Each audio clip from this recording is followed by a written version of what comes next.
Kasih Allahku sungguh telah terbukti ketika Dia serahkan anaknya.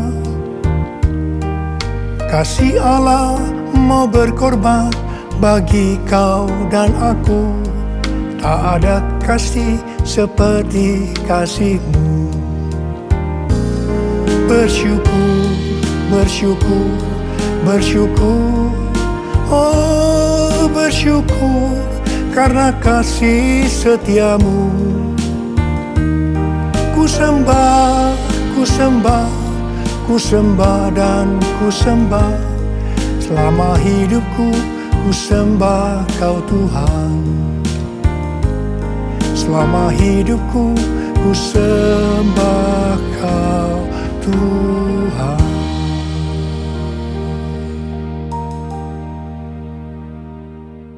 Hari ini adalah Jumat Agung, di mana kita memperingati kematian Tuhan Yesus. Kita akan merenungkan kembali kasih Tuhan Yesus yang luar biasa yang diberikan kepada kita semua. Saya mau mengatakan sesuatu kepada saudara, bahwa apapun yang kita alami hari-hari ini dalam pandemi COVID-19 dan krisis ekonomi, kita harus tahu bahwa Tuhan Yesus sangat-sangat mengasihi kita semua. Yang paling penting kita harus mengerti bahwa kasih Tuhan Yesus kepada kita adalah supaya kita diselamatkan. Jadi melalui segala peristiwa ini, kita harus ingat seperti yang terdapat dalam Roma 8 ayat 28 yang berkata, kita tahu sekarang bahwa Allah turut bekerja dalam segala sesuatu, baik enak maupun tidak enak, untuk mendatangkan kebaikan bagi mereka yang mengasihi Dia. Apakah saudara mengasihi Tuhan Yesus? Kalau saudara berkata, ya, saya mengasihi Tuhan Yesus, berarti ayat ini buat saudara. Saya percaya melalui semua yang terjadi, kita yang mengasihi Tuhan Yesus akan makin serupa dengan gambarnya. Melalui semua yang terjadi, juga mereka yang selama ini tertidur, suam-suam kuku, mati rohani akan dibangunkan kembali. Mereka akan bertobat dan minta ampun kepada Tuhan Yesus. Tuhan Yesus mengingatkan kita agar kita tidak hidup dalam ketakutan, kekhawatiran, kepanikan yang terus-menerus. Ingat bahwa hidup mati kita di tangan Tuhan. Sekali lagi, bahwa hidup mati kita di tangan Tuhan. Bukan di tangan COVID-19. Bukan di tangan krisis ekonomi. Hari-hari ini lebih banyak orang-orang yang takut kepada hal-hal yang lain ketimbang takut kepada COVID-19 itu sendiri. Hal inilah yang dikehendaki oleh iblis. Kalau hal ini berlarut-larut, maka akan lebih banyak orang yang meninggal karena ketakutan ketimbang meninggal karena COVID-19 itu sendiri. Karena itu kita harus mengingat firman Tuhan yang berkata, dalam tinggal tenang dan percaya terletak kekuatanmu. Alkitab berkata, Yesus mati karena dosa-dosa kita. Dia dikuburkan, tapi pada hari yang ketiga dia dibangkitkan.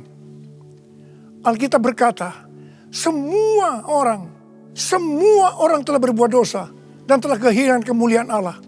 Upah dosa ialah maut, mati kekal selama-lamanya, tempatnya di neraka. Neraka adalah tempat yang sangat mengerikan. Jangan sampai masuk neraka. Karena itu Tuhan Yesus datang ke dalam dunia ini untuk menyelamatkan kita semua. Bagaimana cara Tuhan Yesus menyelamatkan kita? Alkitab berkata, Tuhan Yesus yang tidak mengenal dosa, dijadikan dosa oleh karena kita. Supaya di dalam Dia, yaitu mereka yang percaya kepada Tuhan Yesus, dibenarkan oleh Allah. Apa arti daripada ayat ini?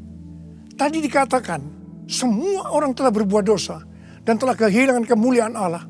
Upah dosa ialah maut, mati. Jadi Tuhan Yesus harus mati menggantikan saudara dan saya. Kalau kita melihat cara mati Tuhan Yesus, saya katakan itu sangat-sangat tidak manusiawi. Alkitab menuliskan ada 10 tahap penderitaan Tuhan Yesus dari Taman Getsemani sampai Golgota sangat mengerikan. Tahap yang pertama, ketika berada di Taman Getsemani, Tuhan Yesus berdoa kepada Bapa dalam keadaan ketakutan. Sampai peluhnya seperti tetes-tetes darah yang jatuh ke tanah. Pada saat itu seorang malaikat turun untuk menguatkan Tuhan Yesus. Tuhan Yesus berdoa kepada Bapa, "Ya Bapakku, jikalau sekiranya mungkin, biarlah cawan ini lalu daripadaku. Tetapi jangan seperti yang ku kehendaki, melainkan seperti yang kau kehendaki." Di sini Tuhan Yesus mengajar kepada kita bahwa di dalam doa kita boleh menawar, tetapi jangan memaksakan kehendak. Bagi yang sekarang ini dalam keadaan ketakutan, kita harus ingat bahwa Tuhan Yesus pernah mengalami ketakutan untuk menebus dosa kita semua. Karena itu datanglah kepada Tuhan Yesus. Dia pasti mampu dan mau menolong kita semua. Tahap yang kedua, Tuhan Yesus ditangkap. Dia dituduh dengan bermacam-macam tuduhan. Diludahi, mukanya ditinju, dipukul. Tetapi Tuhan Yesus tidak membalas. Di sini Tuhan Yesus mempraktekkan apa yang Dia ajarkan kepada kita. Agar kita mengasihi dan berdoa bagi orang-orang yang membenci kita. Yang mengutuk kita. Yang mencaci maki kita. Tuhan Yesus berkata, jikalau kita hanya mengasihi orang-orang yang mengasihi kita, apa jasa kita? Karena orang-orang berdosa pun juga mengasihi orang-orang yang mengasihi mereka. Tahap yang ketiga, Tuhan Yesus dibelenggu dan diadili. Waktu Tuhan Yesus diadili oleh Pilatus, ternyata tidak didapati kesalahan yang membuat Tuhan Yesus harus dihukum mati. Sementara itu orang-orang Yahudi terus berteriak-teriak supaya Tuhan Yesus dihukum mati. Salibkan dia! Salibkan dia! Akhirnya Pilatus menyerahkan Tuhan Yesus untuk disalibkan. Tahap yang keempat, Tuhan Yesus dicambuk. Proses awal dari penyalipan, jubah Tuhan Yesus dibuka dan dihukum cambuk. Dua legojo bergantian menghunjamkan cambuk ke punggung Tuhan Yesus. Ujung cambuk itu terbuat dari potongan tulang dan potongan besi. Tiap kali cambuk itu dihunjamkan ke punggung Tuhan Yesus, itu menimbulkan luka yang dalam. Tuhan Yesus berteriak-teriak kesakitan. Darah Tuhan Yesus bercucuran. Tuhan Yesus bermandikan darah.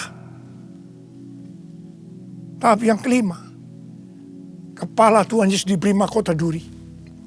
Duri ditancapkan di kepala Tuhan Yesus dengan cara dipukul. Sakitnya luar biasa. Darah bercucuran. Tahap yang keenam, Tuhan Yesus memikul salib. Dalam kesakitan, berlumuran darah, ditambah semalam Tuhan Yesus tidak tidur. Tuhan Yesus harus memikul salibnya. Tuhan Yesus jatuh bangun karena tidak kuat. Maka Simon dari Kirene disuruh menggantikannya. Tahap yang ketujuh, tangan dan kaki Tuhan Yesus dipaku.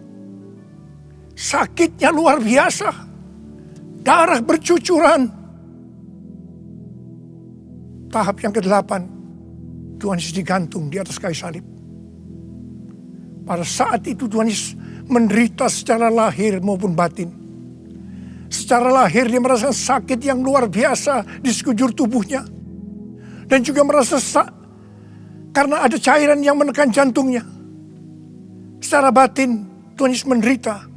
Karena Tuhan Yesus melihat semua orang yang lalu lalang menghujat dia. Ahli Taurat, tua-tua, imam-imam menghujat Tuhan Yesus. Bahkan salah satu penjahat di sebelahnya juga ikut menghujat. Tahap yang ke-9, Tuhan Yesus merasa ditinggalkan oleh Bapa. Sekitar jam 12 siang sampai jam 3 petang, tiba-tiba langit di sekitar Golgota menjadi gelap. Tuhan Yesus gelisah. Dan terus Yesus berteriak, Eli, Eli, lama sabachthani. Allahku, Allahku, mengapa engkau meninggalkan aku? Tuhan Yesus merasa ditinggalkan oleh Bapa. Orang yang berdosa pada hakikatnya dipisahkan dari Bapa. Jadi untuk menebus dosa dari orang yang berdosa, maka Tuhan Yesus harus merasakan ditinggalkan oleh Bapa, dipisahkan dari Bapa. Saya percaya ini adalah puncak penderitaan Tuhan Yesus. Penderitaan lainnya tidak ada artinya dibandingkan merasa ditinggalkan oleh Bapa. Bagi saya, kalau saya tidak bisa merasakan hadirat Tuhan, itu adalah hal yang paling berat dalam hidup saya. Karena itu, saya setiap hari selalu menjaga langkah-langkah dalam hidup saya, agar saya terus mengalami hadirat Tuhan. Kalau ada dosa, harus cepat diselesaikan, supaya terus merasakan hadirat Tuhan. Saya berharap saudara juga melakukan hal yang seperti itu. Kalau ada di antara saudara yang sudah tidak bisa merasakan hadirat Tuhan, dan saudara menganggap itu biasa, saudara harus bertobat. Saya mau katakan sesuatu kepada saudara. Tidak ada yang lebih berbahagia daripada kalau kita berada dalam hadirat Tuhan. Sebab Alkitab berkata, di hadapanmu ada sukacita berlimpah-limpah. Artinya di dalam hadirat Tuhan ada sukacita, kebahagiaan yang berlimpah-limpah. Tahap yang ke-10. Tuhan Yesus berkata, sudah selesai. It is finished. Ya Bapakku, ke dalam tanganmu kuserahkan nyawaku. Tuhan Yesus mati. Pertanyaannya, mengapa Tuhan Yesus harus mati dengan cara demikian? Mengapa tidak dengan cara yang mudah? Dipenggal kepalanya, selesai. Mengapa Tuhan Yesus harus mati dengan bermandikan darah? Alkitab katakan, tanpa penumpahan darah, tidak ada pengampunan dosa. Untuk mengampuni dosa saudara, dan dosa saya, Tuhan Yesus harus mati dengan cara demikian. Selain itu, apalagi yang Alkitab katakan dengan cara mati Tuhan Yesus yang seperti itu? Yang pertama, penyakit kitalah yang ditanggungnya. Yang kedua, penderitaan kita yang dipikulnya. Yang ketiga, oleh bilur-bilurnya kita disembuhkan. Tak terukur kasih-Mu Yesus, Kau telah mati gantikan diriku. Kau curahkan darah-Mu untuk tebus dosaku. Layaklah Kau Tuhan dipuji dan disembah dengan segenap hatiku. Layaklah Kau Tuhan dipuji dan disembah dengan segenap jiwa ragaku. Dengan segenap jiwa ragaku. Dengan segenap jiwa ragaku. Tuhan Yesus mati karena dosa-dosa kita. Dia dikuburkan, tetapi pada hari yang ketiga Dia dibangkitkan. Haleluya! Tuhan Yesus tidak selamanya mati, tetapi pada hari yang ketiga Tuhan Yesus dibangkitkan. Apa yang Alkitab katakan kalau sampai Tuhan Yesus tidak bangkit? Yang pertama, sia-sialah pemberitaan firman Tuhan. Saya di sini memberitakan firman Tuhan tidak ada artinya. Sia-sia. Tapi puji Tuhan, Tuhan Yesus hidup. Tuhan Yesus bangkit, pemberitaan firman Tuhan menjadi tidak sia-sia.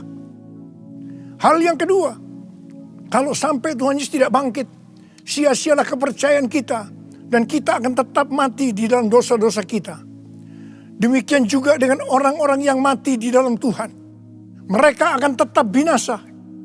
Tetapi puji Tuhan, Tuhan Yesus bangkit. Kita tidak akan mati di dalam dosa-dosa kita. Tetapi kita akan bersama-sama dengan Tuhan Yesus selama-lamanya. Katakan amin. Hal yang ketiga, kalau sampai Tuhan Yesus tidak bangkit, kita adalah orang-orang yang paling malang dari segala manusia. Tetapi puji Tuhan, Tuhan Yesus bangkit. Kita bukan orang-orang yang paling malang dari segala manusia, tapi justru orang yang paling beruntung dari segala manusia. Ada berapa banyak di antara saudara orang-orang yang paling beruntung dari segala manusia? Angkat tangan saudara. Sebab Dia hidup, ada hari esok. Sebab Dia hidup, ku tak gentar. Karena ku tahu Dia pegang hari esok. Hidup jadi berarti sebab Dia hidup. Hidup jadi berarti sebab Dia hidup. Hidup jadi berarti sebab Yesus hidup. Karena Tuhan Yesus hidup, maka ada hari esok. Karena Tuhan Yesus yang pegang hari esok saudara dan saya, Dia hidup. Dia berkata kepada kita, jangan kamu takut, jangan kamu khawatir, jangan kamu panik. Karena Tuhan Yesus hidup, maka Dia memerintahkan kepada kita untuk menghardik COVID-19 dan krisis ekonomi dengan berkata, diam, tenanglah. Mari, saya mau ajak saudara, kita bersama-sama menghardik COVID-19 dan krisis ekonomi. Mari, katakan bersama saya, dalam nama Yesus, dalam nama Tuhan Yesus, aku perintahkan kau, COVID-19, krisis ekonomi, diam, tenanglah. Diam, tenanglah. Mari kita berdoa agar nubuatan para nabi yang mengatakan pandemi COVID-19 akan selesai pada waktu Paskah. Hal itu akan digenapi. Hal itu akan terjadi. Katakan amin.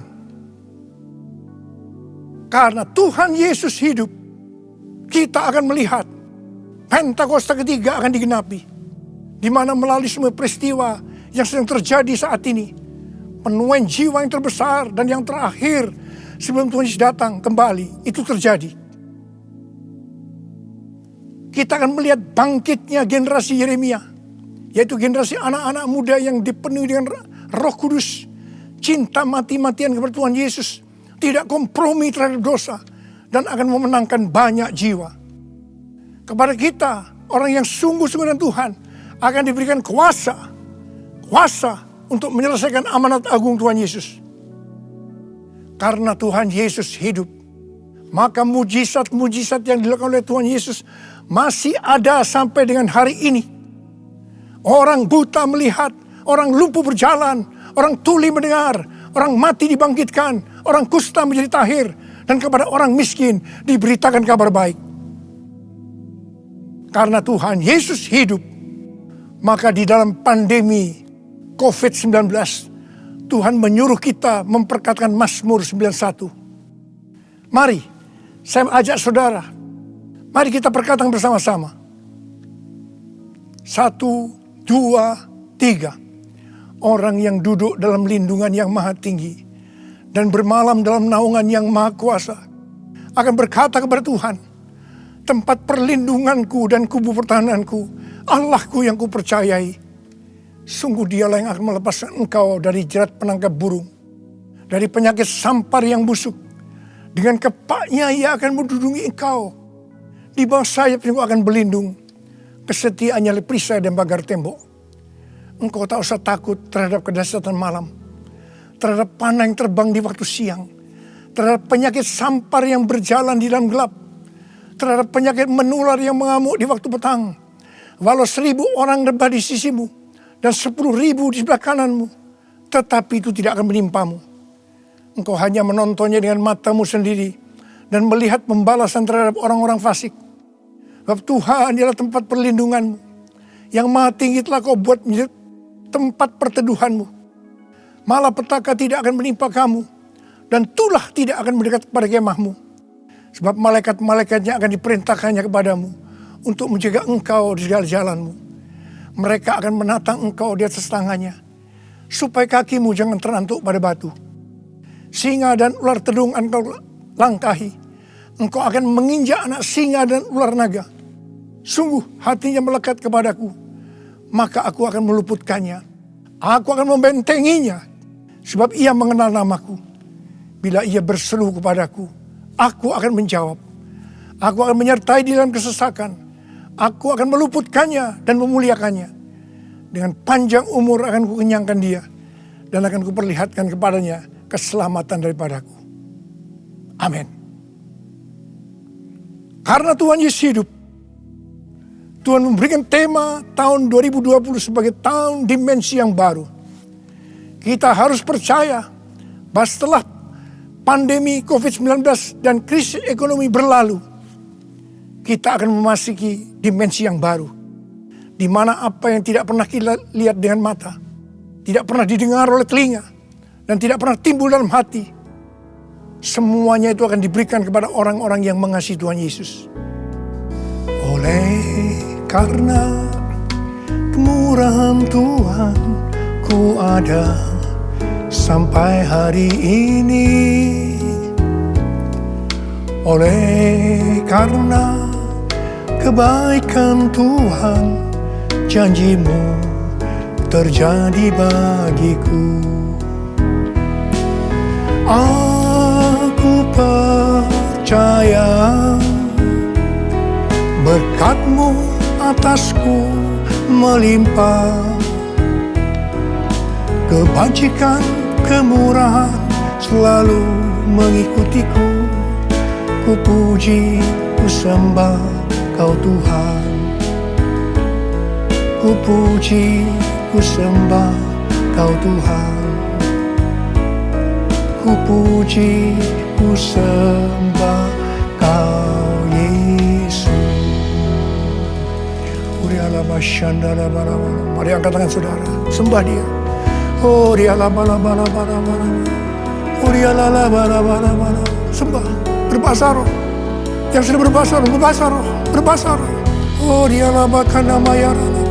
Oh, rana bara.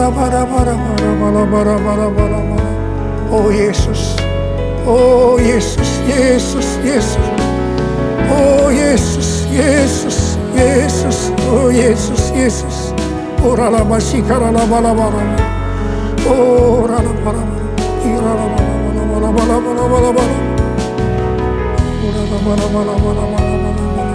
Ora bakana matakara. Ya bara. Ori la. Ore di bala. Ore la bala.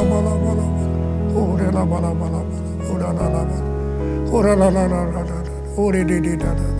Oh Yesus. Oh Yesus. Oh Yesus. Yesus. Yesus. Yesus. Ori la bala. Ora la bala. Ori la bala. Oh Yesus. Yesus. Yesus. Tuhan Yesus. Tuhan Yesus. Tuhan Yesus. Ori la bala. Ora la bala. Ora la. Mari saudara, kita akan masuk dalam perjamuan kudus. Kita akan mengingat ayat ini. Sebab setiap kali kamu makan roti ini dan minum cawan ini, kamu memberitakan kematian Tuhan sampai Ia datang. Perjamuan kudus adalah perjamuan Tuhan Yesus sendiri. Setiap kali kita masuk dalam perjamuan kudus, Tuhan Yesus selalu mengingatkan kepada kita, biarlah ini menjadi peringatan akan aku. Mari, arahkan hati saudara kepada kebaikan Tuhan. Kita akan mengingat kebaikan Tuhan. Mari tundukkan kepala. Siapakah kami ini ya Tuhan? Sebelum kami mengenal Engkau, kami semua orang berdosa. Upah dosa adalah maut, mati. Tapi Engkau tidak berdosa telah dijadikan dosa oleh karena kami. Engkau harus turun dari surga mulia, mati ganti kami dengan penderitaan yang luar biasa. Sungguh kalau kau pikirkan betapa baiknya Engkau Tuhan, Kau jadikan kami sebagai anak-anak-Mu. Engkau berkati kami, Engkau tuntun kami, Engkau sembuhkan kami.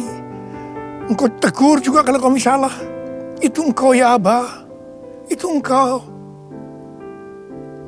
Saudara yang dikasihi Tuhan, Tuhan akan memberkati saudara melalui perjamuan kudus. Tapi Tuhan mau kita makan dan minum dengan cara yang benar. Karena itu sekarang masing-masing berdoa. Introspeksi, lihat keadaan dirimu masing-masing. Jangan menyimpan dosa. Kalau ada dosa yang sekarang Tuhan ungkapkan kepada saudara, langsung minta ampun. Ampuni Tuhan, ampuni kami ya Tuhan. Ampuni kami ya Tuhan, ampuni kami, ampuni, ampuni. Terima kasih Bapa. Kami akan masuk dalam perjamuan kudus dengan hati yang penuh sukacita. Dalam nama Yesus yang berdoa. Amin. Mari saudara, angkat roti di tangan kanan saudara tinggi-tinggi. Sebab apa yang telah kuteruskan kepadamu telah aku terima dari Tuhan. Yaitu bahwa Tuhan Yesus pada malam waktu diserahkan mengambil roti. Dan sesudah itu yang mengucap syukur atasnya. Dia memecah-mecahkannya dan berkata, inilah tubuhku yang diserahkan bagi kamu. Perbuatlah ini menjadi peringatan akan aku. Saudara kasih Tuhan, bukankah roti yang kita pecah-pecahkan ini adalah persekutuan kita dengan tubuh Kristus? Mari kita makan dalam nama Yesus.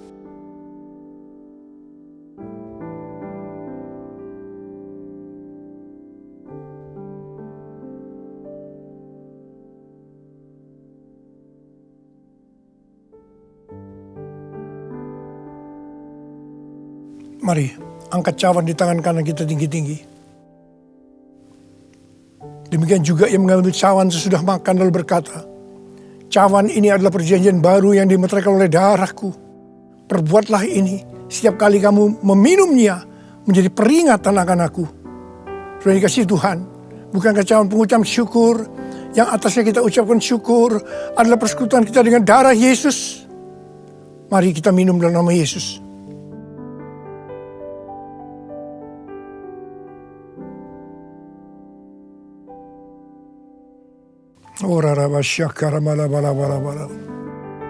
Mari, angkat tangan saudara. Ucapkan syukur dengan suara. Jangan diam. Ucapkan syukur. Oh Tuhan, mengucap syukur padamu ya Tuhan. Terima kasih ya Tuhan. Buat kebaikan Tuhan, buat kebaikan Tuhan. Terima kasih, terima kasih. Terima kasih ya Tuhan. Oh terima kasih. Mari nyanyikan lagu ini. Terima kasih Yesusku, terima kasih Yesusku. Puji syukur hanya bagi Tuhanku. Terima kasih Yesusku, terima kasih Yesusku.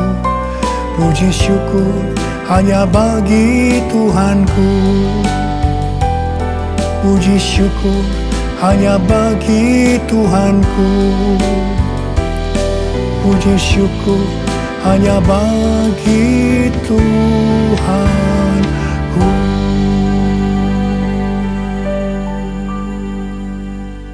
Oh,